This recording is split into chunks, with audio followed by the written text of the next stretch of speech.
And then I'm going to go through how this past week of the softer shredded diet has gone. And I'm not going to lie, it's been my worst week yet. It has literally been my least consistent week of the entire diet. Maybe the least consistent week I've ever had when I've been dieting.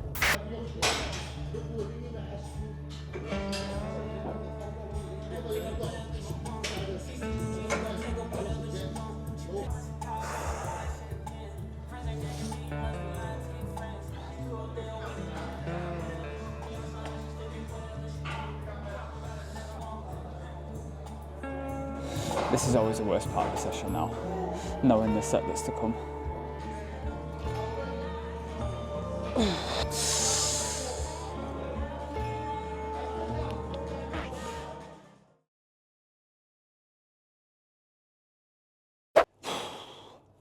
Now I know what you're going to say, it's lazy of me to be driving to the gym when it is literally 2 minutes away in the car. But I do have a good reason. I've got to save my energy because it's that time of the week again, it's leg day.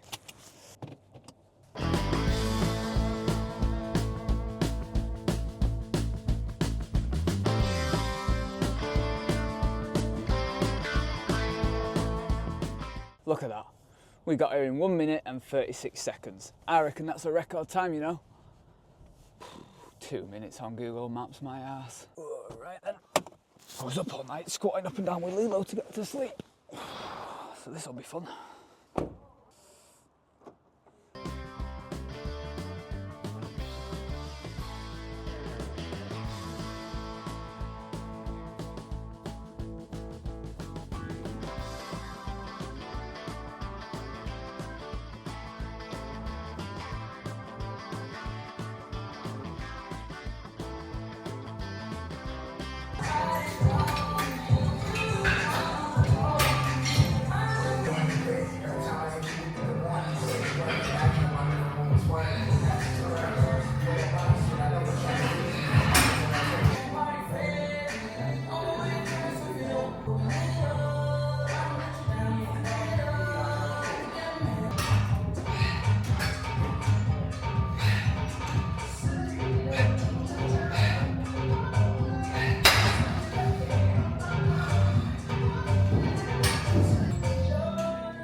Extensions done to start with, which was a big DY set, which is what I've got on this now. Essentially, it's just one massive set of failures. 8 to 12 reps as heavy as I can, 5 seconds rest, back in with the same weight, as many reps as I can, 5 seconds rest, back in with the same weight, as many reps as I can, drop the weight, 5 seconds rest, as many reps as I can, and then drop the weight again, 5 seconds rest, as much weight as I can. So it's like 5 working sets essentially in just one complete set to failure. So I've done the extensions, done hip adductors, I'm on the seated leg curl now, and then it's hack squat and RDL if I can get on the hack squat. It's been taken. I usually like doing it first as it's like the main movement, but it keeps me taken, so see if I can get on it.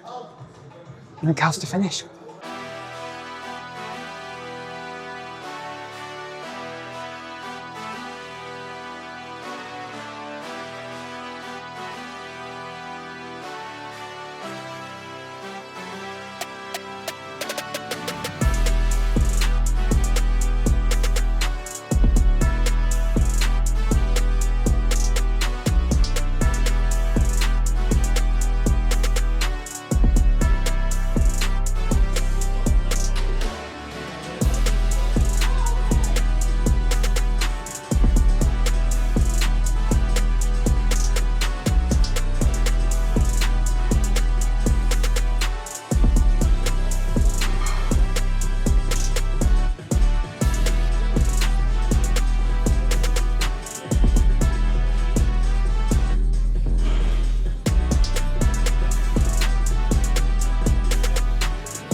This is easily the worst bit of the session. Best I've worked up to on this before is, I think it's about 200 for 46 without a man. So we're not far off that at the minute, which being about 7 or 8 kilos down isn't too bad. We're on 180 at the minute and see what we can get, although the last set at 160 felt quite heavy. But if we can keep somewhere close to 200 with the weight being down where it is, I'll take that for tomorrow. See what we can do.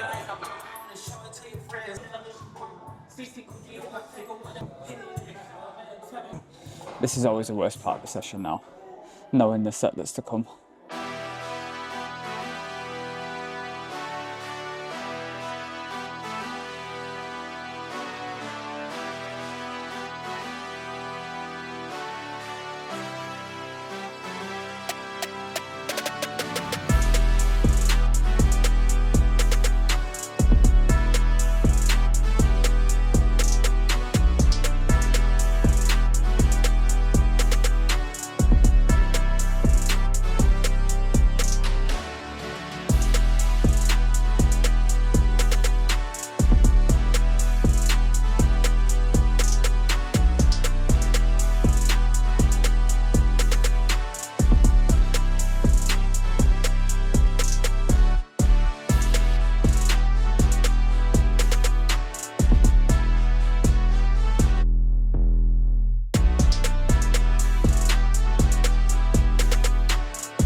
Don't know what it is.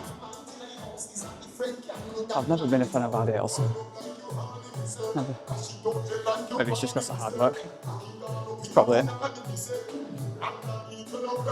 Too much like hard work. Give me something a bit easier.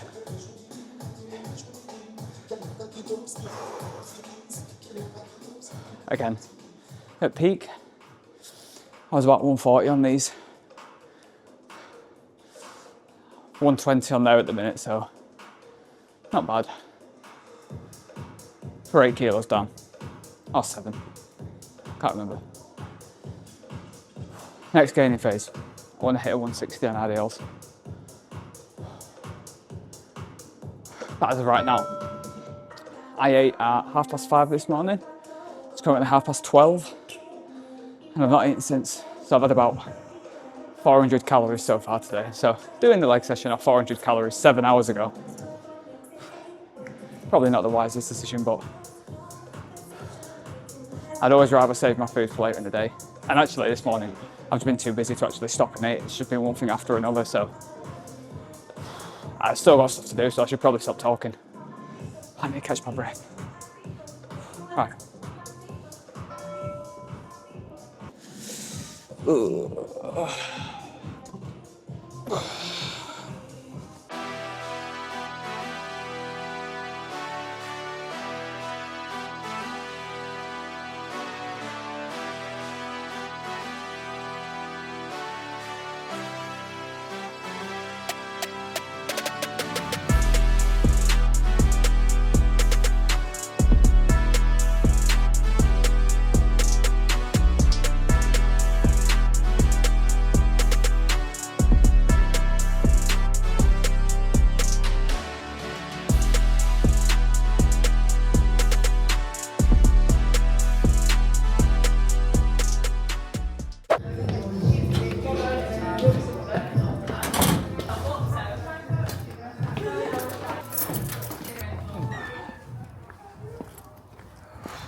So I've got to do a quick Aldi run now before I get back home, because we are stupidly low on a couple of things that we are very bad at just keeping on top of, including nappies. Got to do a quick emergency nappy run. So I got a nip to Aldi now and then get back. And I actually got a supplement delivery yesterday. Wasn't planning to film anything to do with supplements today, but I thought actually let's wait to open the box until we do this vlog today, and I can show you. I can do that full unboxing thing of my supplements like people seem to do and like on YouTube for some reason. I don't really know why. So we'll have a little look at that, and then I'm going to go through how this past week of the softer shredded diet that this series is currently obviously all about has gone. And I'm not going to lie, it's been my worst week yet. It has literally been my least consistent week of the entire diet. Maybe the least consistent week I've ever had when I've been dieting. And I'll tell you why when we get back home and we do the normal update. But for now, I need to get to Aldi and get some nappies.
My God, that's absolute carnage in there. Rammed. Friday morning, 11 o'clock, and the supermarket is absolutely rammed. Why? What else are people, like, what have people not got to be doing with their time? And another thing, why do people walk so slow in the supermarket? Like those people where they're just ambling along, shuffling awkwardly, looking at every single thing as they go, touching everything as they go as well, actually. Fucking fingering all the fruit and then putting it back because they don't want it. Well, I don't want it now, do I? Because you've just had your hands all over it and God knows where your hands have been. Who doesn't go into the supermarket with a list? Just make a list, know what you need to go in for, get in, get it done, pick it up and fuck off. Who has the abundance of time to just go in without the plan and just mither about looking at what there is on offer and trying to decide what you need as you're going through? Mental. Sorry about that. I think I needed to let off a little bit of steam then. Well, almost home. Now, if you're sat there expecting me to pull out some sort of pillbox for every day of the week with 10 dozen different bloody supplements, leave me rattling when I'm walking, you're going to be disappointed. Because this is going to be the most basic supplement stack you've probably seen on YouTube. So, let's have a look. Supplement number one. The old reliable. Just some protein powder. Really basic, boring whey protein powder. I have gone for double chocolate from Perform Whey because I don't understand why you would always get these different, you know, like all the different flavours you can get where it's like cherry bakewell and it's like chocolate pistachio or like lemon cheesecake. When you have them as a one-off, they're pretty good. But when you buy a tub of them, you literally get a quarter of the way through the tub and it becomes the most sickly thing in the world. I always think it's best when it comes to protein powder just to keep the flavours basic. And then if you want to add anything to it, if you're doing it with like oats like I have, you can just add different things to it for a little bit more excitement. Supplement number two, creatine. Again, nothing exciting, very much of a basics, but it works. It's one of the most researched, if not the most researched supplement that you can get that actually is helpful for training, performance, recovery, those kind of things. I always make sure I've got some creatine. I have actually gone for a berry blast flavour with this. I normally get unflavoured and just add some like squash to the drink, but I've gone for berry blast, so we'll see what this one is like. Supplement number three, this is where things get exciting. Gone for something a little bit different. Some Total War Pump blue lemonade flavour. I have no idea what blue lemonade's meant to taste like. There wasn't a lot of great options, to be honest with you, but I've just not tried this one before. It's not actually that often I get a pump pre-workout supplement, to be honest. I've not had a tub of one for ages, so I thought, why not? Gives training a little bit of a kick when you're dieting and when body weight's getting lower and energy's going down and sort of strength feels a bit down. It's nice to have something to give you a little bit of a mental push or a mental boost more than anything. So we've got Redcon 1 Total War Pump. I do not have stim-based pre-workouts because I just don't think that they do any good for me for the rest of the day. I just feel like crap for the rest of the day. But something like a pump on a workout where I feel like I need it, I don't mind that. But generally, from a stimulant point of view, it'll just be coffee. I just have a black coffee and I'm happy with that. All right, these last two are kind of wild cards. They're not technically supplements. Number 4 is a sachet of more whey protein because I wanted to try the banana flavour and that was it. So I bought one sachet. It's kind of the same supplement as number 1 in it, so I guess it counts as number 1. It's just a slightly different flavour to give it a bit of a go. But there you are, banana flavour. All right, this one is the best one by far. This is the best supplement. It's not a supplement, I'm just gonna tell you now, it's not a supplement. But this is the best thing you can get from Dolphin Fitness, okay? And if anyone disagrees, you can come at me in the comments. Montezuma, 100% dark chocolate with orange and cacao nibs. Without doubt, the absolute best dark chocolate you can get. And I didn't even know they did it until I ordered all this and I saw it on the website, and you can order it by the bar. Can't get it anywhere else. Sainsbury's used to do it, but they don't do it anymore. Can't get it anywhere else. So I got a bar of that. And that's it. That's my supplement stack. There's no multivitamins, there's no magnesium, there's no vitamin D3 and K2. That one I probably should have, I'm just being a bit lazy. There's no omega-3s because I don't really feel like I need them. I've gone through periods of time before where I have all that stuff. I feel no different. My sleep's no different, my training's no different, recovery's no different, energy's no different, appetite's no different, all these things. And to be honest, I just don't really bother with them. I can't sit here and say that they definitely help. So I don't really bother spending the money on them. Maybe that's controversial. Maybe it's common sense. I don't know. I'm not saying you shouldn't get them. I'm just saying I don't. And that was it. The boring unboxing of my monthly supplements, which half of them were supplements and some of them I don't get every month. So, yeah. All right, let's go do a physique update. Let's go see where we're at in this diet and see what we need to do for the final week, because this is week 5. So we need to look at week 6, I think. Maybe, maybe not. Let's go have a look. Look at that for a transition. Not bad, hey? Getting the hang of this YouTube thing. So, this is the weekly softer shredded update. See how we're getting on. So week 4 is complete. And like I said, this past week, more week 5 has been the least consistent I think I've ever been in a diet. For various reasons. First of all, the work has just been absolutely crazy, and there's a few days where I've got next to no steps in. And it's been really, really tough just to find time to get through the day and eat. And also on Monday we had a family funeral, and some things are more important than dieting. But more in week 5 next week, because this week is week 4. So week 4 as a whole was another good week. Apart from the fact I missed my cardio. I didn't get time to get my cardio done. Actually, you'll see I only got 2 workouts in, so I ended up treating the week as somewhat of a deload. I was feeling run down, came down with a sore throat, I had ulcers on my tongue, which for me is a sign that I'm run down and my body's like basically needing a rest. So I decided that I was gonna do the smart thing. I was gonna take a bit of a deload, only get a couple of workouts in, not go and do anything crazy. I kept my food on point, so my food was still consistent, my water was still consistent, I still got my average steps in. I just pulled back on my training and my cardio, and look, at the end of the day, weight still massively dropped. Average weight down from 71.6 to 70.2. So still a very, very productive week from a fat loss point of view, just not the best week in terms of overall consistency, adherence to the plan, and then obviously training performance and everything like that. But you know what? I think this is the point that I want to make, is that it's not always going to go to plan. I think people expect that when they start a diet, that it has to go perfectly. You have to be perfect with all of your meals, all of your workouts, all of your cardio, all of your steps. And the second that anything goes wrong for them, they panic, they freak out, they think that they fucked it, and they just throw the toys out the pram, and they just basically forget the whole thing, right? They end up having the whole week untracked, doing whatever they want because they feel like they've already gone wrong, and I might as well start next week or next month. And you don't have to. Like, the people that get into the best possible shape, the people that you see walking around where you're like, fucking hell, I'd love to look like that, they have days like this. They have weeks like I've just had where stuff doesn't go to plan, where you are a bit busier, where things are more important than the diet, than fitness, than training. And you do have to let it take a little bit of a back seat whilst just focusing on getting the basics right. And you're fine. Like, that is still more than enough. It's still more than enough, because at the end of the day, 70, 80% consistency to your plan is better than 0. So even if you fuck up, even if you have an off-plan meal, even if you have a day or a couple of days where you don't hit any targets, do not panic and freak out and worry that you've completely ruined everything. Just brush it off, get up the next day and crack on as normal as best as you can. And you will see next to no difference in the overall progress that you make. Trust me. So into this week then, you can see that the targets have changed slightly. My steps have gone up to 12k on average a day, which at the minute I'm massively behind because at the start of the week I mentioned. And my cardio's gone up to 600 from 300. Now, again, I actually don't feel like I need to increase my cardio, because I'm dropping 4 weeks in 1.4 kilos a week, so 2% of body weight. Now, we consider 1% fast, so 2% is really, really fast. And I don't need to be dropping it any quicker because I don't want to lose any muscle. So I'm actually going to keep that down to 300 to just make sure I do get that done this week. And my steps, I don't mind going up to 12, that's fine for a couple of weeks to finish this off. That's absolutely fine, it's only an extra 1,000 steps a day. Food, again, you'll see that cost my weight is still dropping really quickly. I don't need to drop my food, I don't need to eat anything less, because I don't want to risk losing muscle tissue. And on that note, let's have a look at the up-to-date check-in pictures that I've done for this week. So these were from Monday morning, and I'm pretty happy, I can't lie. Definitely seeing a lot of difference week to week now. As an overall condition for 4 weeks into the diet after 13 months of gaining, I really can't complain with this, especially considering I've not had to go balls to the wall with food, cardio steps or anything like that. And this is just a quick comparison of week 3 to week 4. And again, there's not a huge amount of difference from last week to this week. You could argue again, just maybe a touch leaner in that midsection when you look at the side shots here. There's not a night and day difference between these because it's only a week, but I'm happy with the progress that I'm seeing.